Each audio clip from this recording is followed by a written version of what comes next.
Good morning students.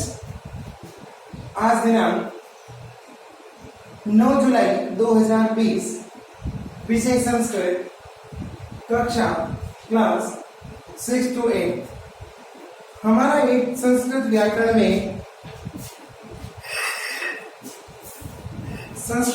में हमारा एक टॉपिक चल रहा था, इकाई चल रही थी संधि प्रकरण।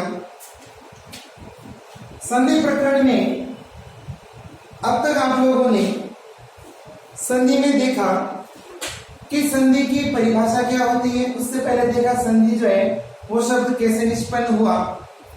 सम उपसर्ग पूर्वक लुधांत धातु और ध्येयों की सूत्र द्वारा संधि शब्द निष्पन्न होता है। उसके पश्चात आपने संधि की परिभाषा पढ़ी, वर्ण संधानम संधि, अर्थात कि दो वर्णों के आपस में मिलने को संधि कहा जाता है। उसके पश्चात आपने हिंदी में भी इसकी परिभाषा पढ़ी कि जहां दो पदों के प्रथम पद के अंतिम वर्ण तथा द्वितीय पद के प्रथम वर्ण के निकट आ जाने पर जो परिवर्तन होता है उसे हम संधि कहते हैं। उसी तरह से आपने आगे जो है वो संधि के अंदर जो है वो विभिन्न प्रकार के संधि में आपने उसके भेद पढ़े। जैसे एक था आपके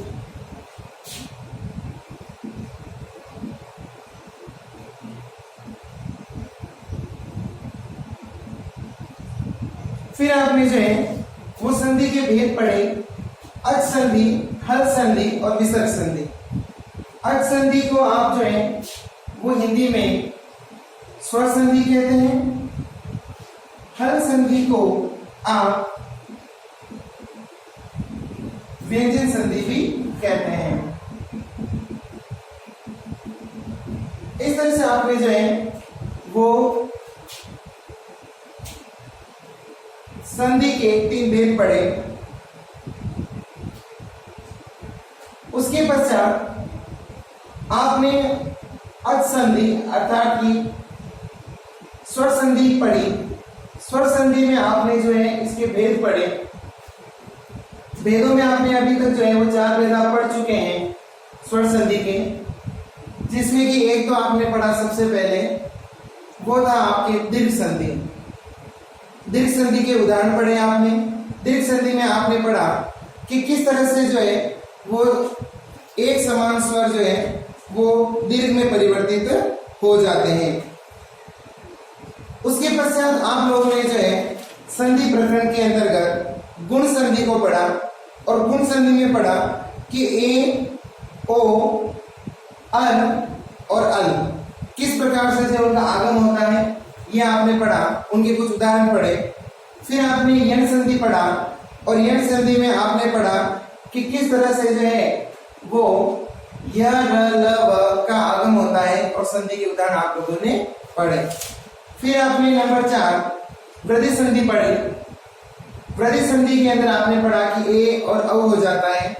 जैसे देखिए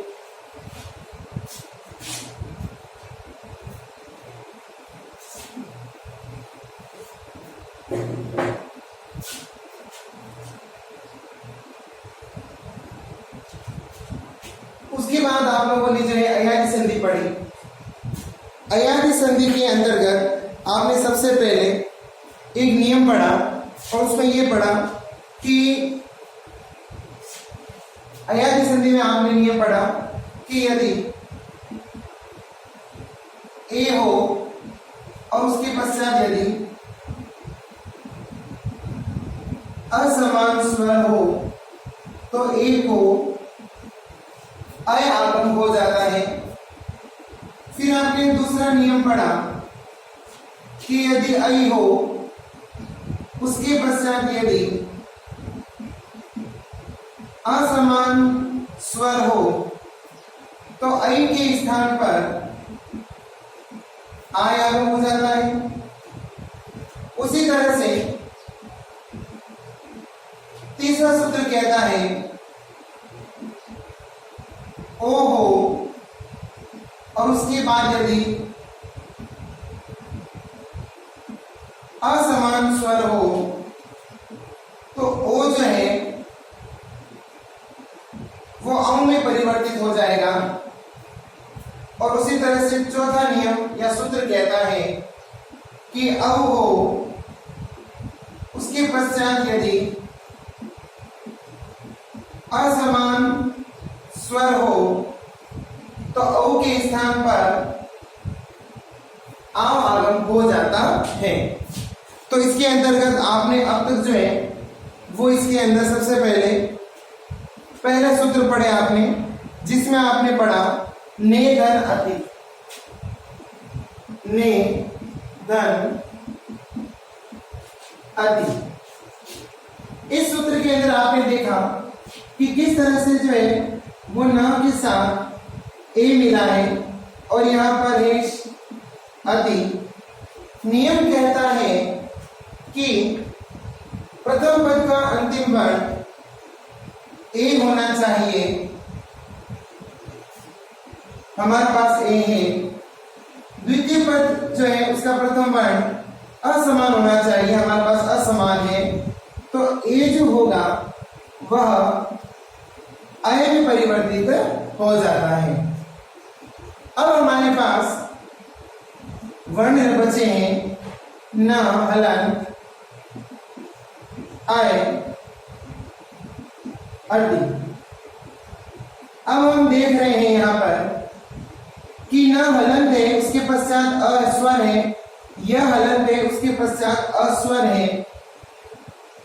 तो साहित्य कहता है, व्याकरण साहित्य कहता है कि यदि व्यंजन के पश्चात यदि कोई स्वर होता है, व्यंजन भी कैसा होना चाहिए? स्वर रहित व्यंजन होना चाहिए, हलंत व्यंजन होना चाहिए। तो हलंत व्यंजन के पश्चात यदि स्वर होता है तो स्वर जो है वो अपने आगे वाले स्वर रहित व्यंजन में मिल जाता है। तो यहां पर हम देख रहे हैं कि न हलंत है उसके पश्चात अ है, तो अ जो है वो न के साथ मिल गया, हलंत हटा देंगे क्योंकि अ से ये पूर्ण हो गया। यह हमारे पास हलंत था लेकिन अ मिल गया तो हलंत हट गया और शब्द बना था हमारे पास में नैति। इस तरह से जो है ये रूप निष्पन्न होता है। फिर आप लोगों ने जो है एक उदाहरण पढ़ा था, नई धन अगह। द्वितीय सूत्र कहता है, नियम कहता है कि प्रथम पद का अंतिम वर्ण ऐ होना चाहिए, हमारे पास ऐ है। द्वितीय पद का प्रथम वर्ण असमान स्वर होना चाहिए, असमान स्वर है, तो ऐ के बाद असमान स्वर आने पर ऐ के स्थान पर आय आगम हो जाता है। अब हमारे पास में कुछ वर्ण रहे हैं, न, हलंत, आय, अगम। अब हम यहां पर देख रहे हैं कि न जो है वो स्वर रहित है, अर्थात के हलंत वर्ण है, उसके पश्चात आ है, तो आ अपने आगे वाले स्वर रहित व्यंजन में मिल जाएगा। ये अ जो है वो य में मिल जाएगा। तो इस तरह से जो है वो हमारे पास में वर्ण रहे हैं, न हलंत नहीं करेंगे, आ इसके साथ मिल गया, य हलंत नहीं करेंगे क्योंकि अ इसके साथ मिला और शब्द बना नायक। इस तरह से जो है वो आपने अयादि संधि के अंतर्गत दो नियम या दो सूत्र जो है वो पढ़े। अब हम आगे पढ़ने जा रहे हैं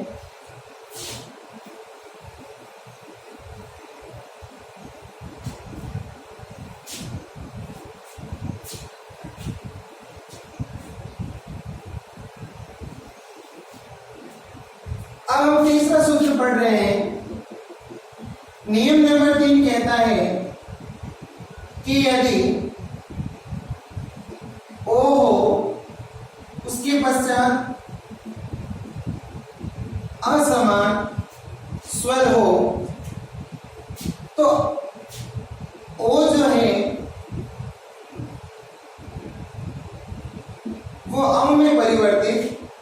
जाता है।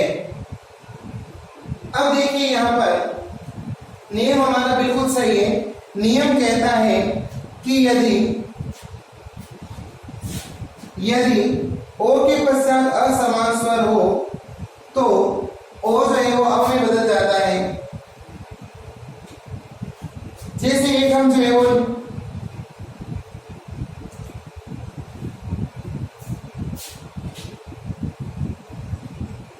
बोधन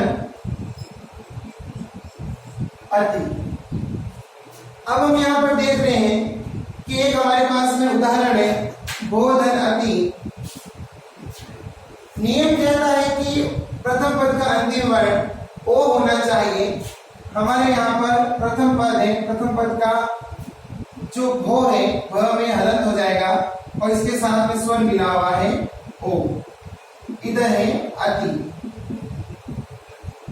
नियमानुसार प्रथम पद का अंतिम वर्ण ओ होना चाहिए, ओ है। उसके पश्चात असमान स्वर होना चाहिए, असमान है, तो ओ जो है वो अव में परिवर्तित हो जाएगा। अब हम यहां देख रहे हैं कि ओ के स्थान पर अव आगम हो गया। अब हमारे पास बढ़ रहे हैं वह हलन अब अति। नियम कहता है कि अ जो है वो अपने आगे वाले स्वर रहित व्यंजन में मिल जाता है, तो भ के साथ अ मिलने पर हलंत हट गया, भ पूर्ण हो गया।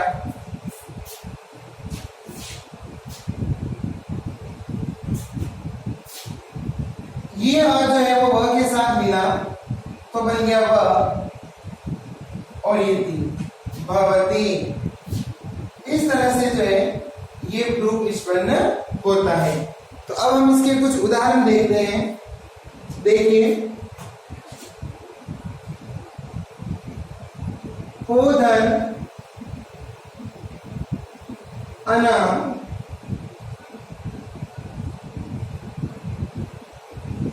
विष्णुधन ए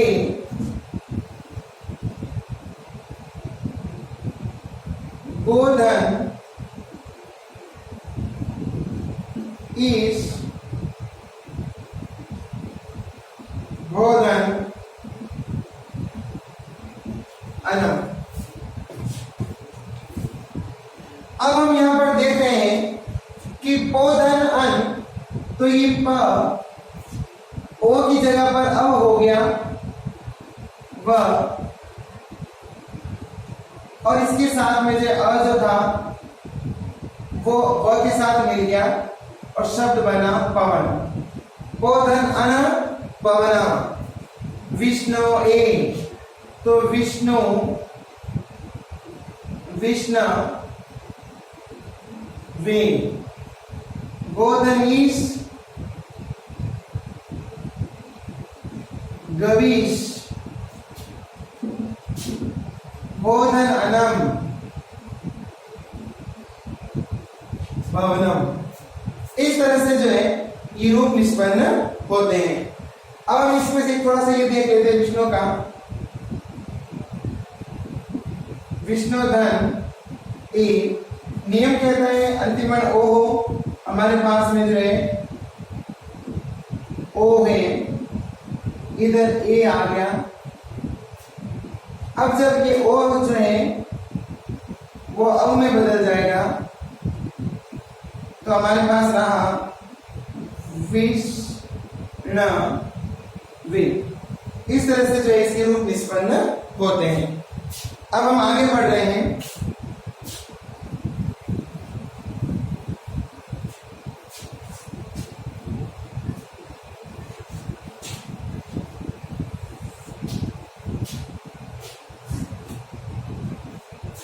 नियम कहता है नंबर 4, औ हो उसके पश्चात असमान स्वर होने पर औ जो है वो आव में बदल जाता है। अब हम यहाँ पर देख रहे हैं कि औ है, औ के बाद यदि असमान स्वर हो तो असमान स्वर होने की स्थिति में औ जो है वो आव में बदल जाता है। जैसे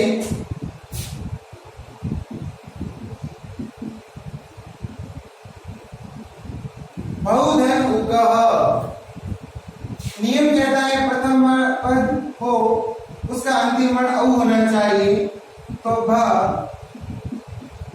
औ उगह, बहलन औ और उगह। अब हम यहाँ पर देख रहे हैं कि प्रथम पद का अंतिम वर्ण औ है, उसके पश्चात असमान स्वर है, तो ये औ है वो आव में परिवर्तित हो जाएगा। अब हमारे पास में वर्ण है बहलन, आव, उगह। अब हम देखते हैं कि स्वर से पूर्व यदि स्वर रहित व्यंजन होता है अर्थात हलंत व्यंजन होता है तो पीछे वाला स्वर अपने आगे वाले व्यंजन में मिल जाता है। तो हमारे पास में यहाँ पर भ हलंत करेंगे नहीं करेंगे क्योंकि आ इसके साथ मिल गया, फिर व हलंत नहीं करेंगे क्योंकि ऊ की मात्रा इसके नीचे लग जाएगी, और ये क। तो रूप निष्पन्न हुआ भावुक। इस तरह से जो है वो आगे कुछ उदाहरण करते हैं इसके, जैसे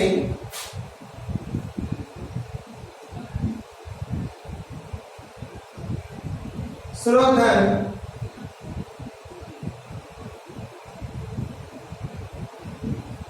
इका,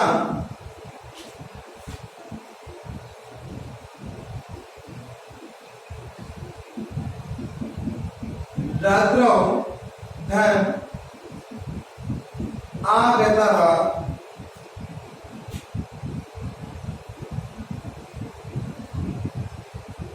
अर्थो,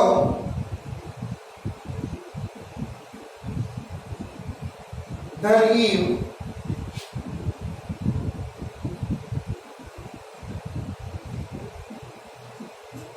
रोधन, अनह, दौधन, अपि। तो देखिए ये आपका हो जाएगा श्राविका, श्राविका, ये हो जाएगा आपके रात्रा,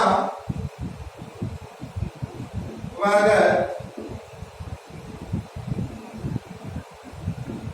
अर्थावी, ये हो जाएगा आपके रावण या रावण, और ये हो जाएगा आपके द्वावपी। इस तरह से जो है वो रूप निष्पन्न होते हैं। तो जैसे देखिए श्रोधन इका का हम देख लेते हैं, श्रोधन इका, श्रहलन, औ बाहर आया, इका, आव, श्रधन, आवहलन, इका, शब्द बना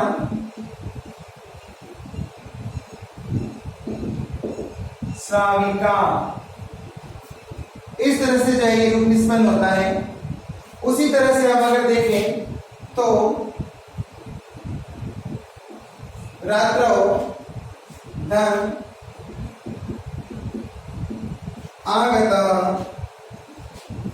नियम कहता है कि यदि अंतिम वर्ण औ हो तो रा, त्रहलन, औ, आगत। औ जो है वहां आ हो गया और बन गया रात्रा वागतः। उसी तरह से अर्थैव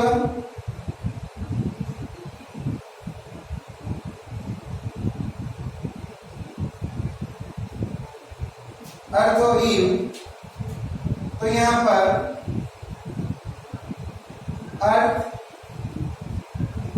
औ और इव, यहां जो है वो आ हो गया तो बना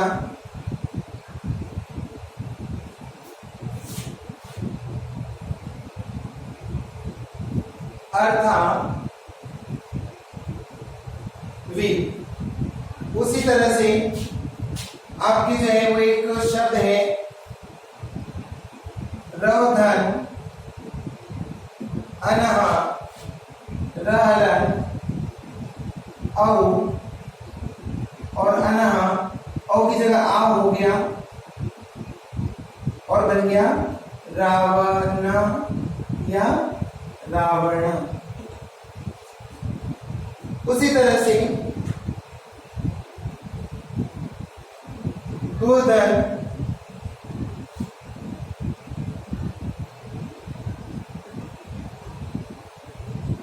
अपि दहलन औ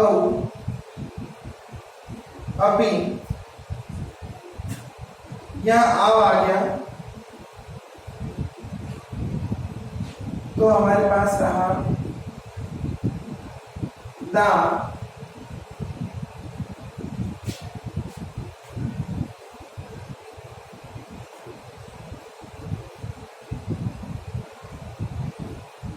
द्वावपी, लेकिन इसका रूप चलता है द्वावपी। इस तरह से जो है वो आपका कार्य पूर्ण हुआ अयाति संधि का। अब हम अयाति संधि का थोड़ा सा जो है इससे पहले हम देख लेते हैं कि आपने अब तक क्या किया।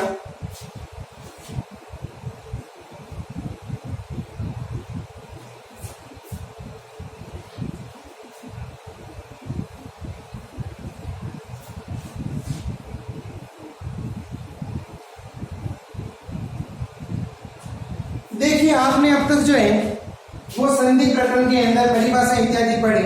फिर परिभाषा के बाद आपने जो है सबसे पहले देखा कि संधि तीन प्रकार की होती है।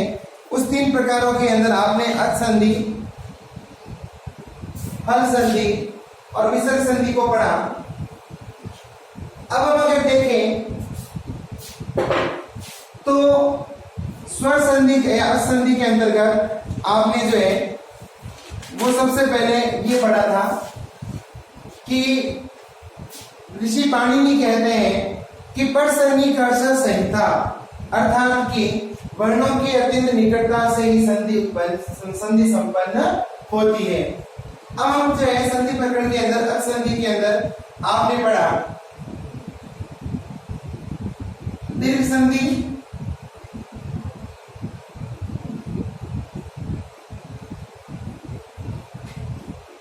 फिर आपने जो है वो पढ़ा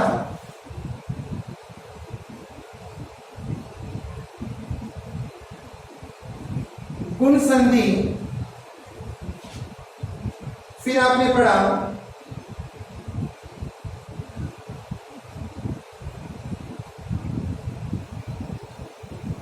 यण संधि, यण संधि के बाद आपने पढ़ा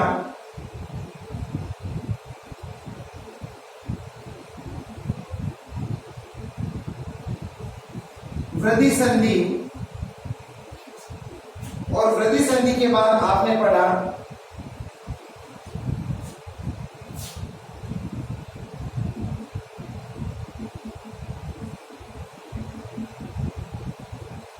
अयाति संधि।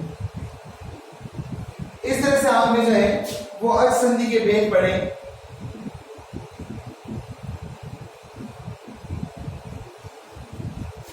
दीर्घ में आपने पढ़ा कि दीर्घ हो जाता है जैसे आ, बड़ी ई, बड़ा ऊ और री। फिर आपने जो है वो गुण संधि में पढ़ा ए, ओ, अर अल। फिर आपने जो है वो यण संधि के अंतर्गत पढ़ा कि य र ल व, इस तरह से जो है इनका आगम हो जाता है। फिर आपने वृद्धि संधि में पढ़ा कि ऐ या औ हो जाता है, और इसमें आपने पढ़ा आय आय अव और आव, ये हो जाते हैं। तो इस तरह से आप लोगों ने जो है वो अब तक संधि का कार्य किया। तो संधि के कार्य के अंतर्गत आपने जो है काफी कुछ जानकारी जो है वो अर्जित की, ज्ञान अर्जन किया है आपने। दीर्घ संधि में आपने पढ़ा था कि जब एक समान दो स्वर होते हैं तो वो दीर्घ में परिवर्तित हो जाते हैं, जैसे हिम धन आलय तो बन गए हिमालय। उसी तरह से गुण संधि के अंदर आपने पढ़ा था ए ओ आर और अल हो जाता है। उसी तरह से आपने यण संधि के अंतर्गत पढ़ा कि य र ल व इनका आगम होता है। वृद्धि संधि के अंतर्गत आपने पढ़ा ए ओ ए औ आई और औ हो जाता है। अयादि संधि में पढ़ा आपने अय आय अव और आव, इन सब का जो है वो आगम होता है। तो अब हम जो है वो इसके थोड़ा सा जो है वो अभ्यास प्रश्नों की तरफ चलते हैं।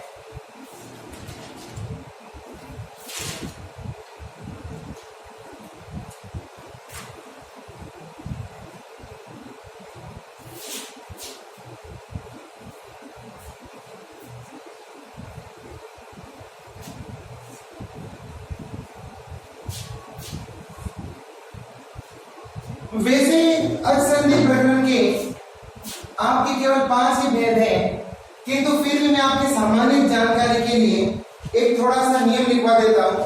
एक संधि कहती है, उसको कहते हैं पूर्व रूप संधि।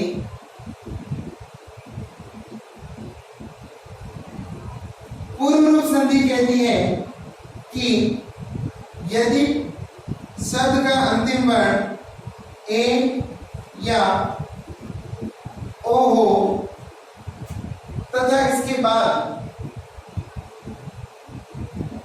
अ आ जाता है, तो अ को जो है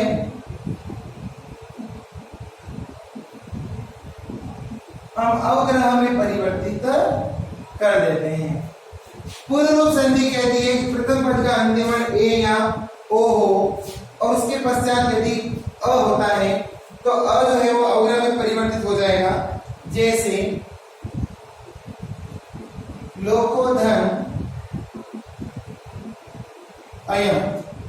अब हम यहां पर देख रहे हैं कि प्रथम पद का अंतिम वर्ण जो है यहां पर ओ है,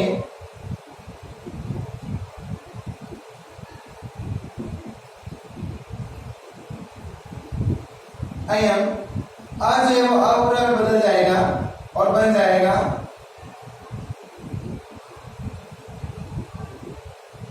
लोको अयम।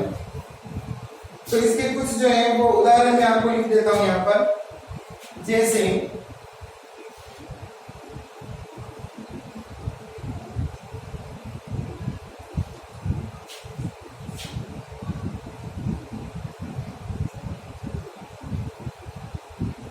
ग्रामे धन अपि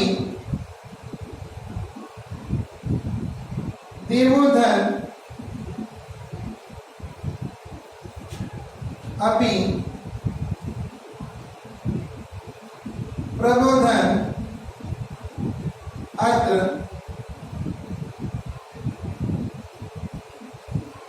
सर्वेधन अपि कोधन अपि। तो देखिए ग्रामे भी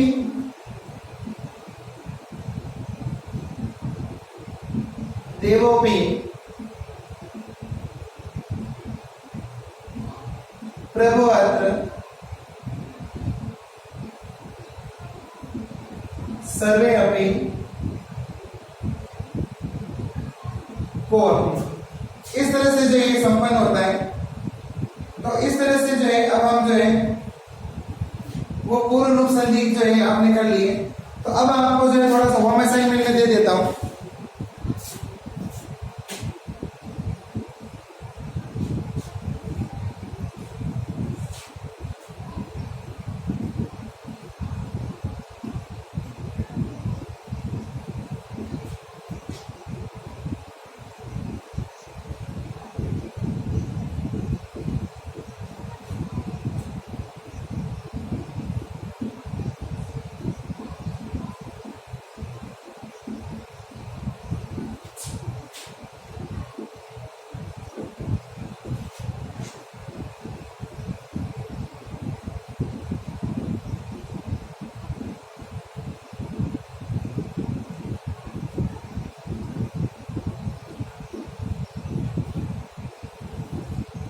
ये आपका होम असाइनमेंट है। आपको अपनी उत्तर पुस्तिका में दिनांक, दिवस, विषय